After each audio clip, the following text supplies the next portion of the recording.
বিশ্বকাপ উন্মাদনায় গোটা বিশ্ব, সেই উন্মাদনা ছোঁয়া লেগেছে বাংলাদেশেও।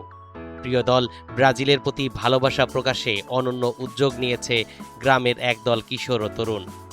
নিজেদের নাশতার টাকা জমিয়ে তারা তৈরি করেছেন 400 ফুট দীর্ঘ ব্রাজিলের পতাকা, যা এখন গ্রামের প্রধান সড়কের ওপর গর্ব ভরে উঠছে।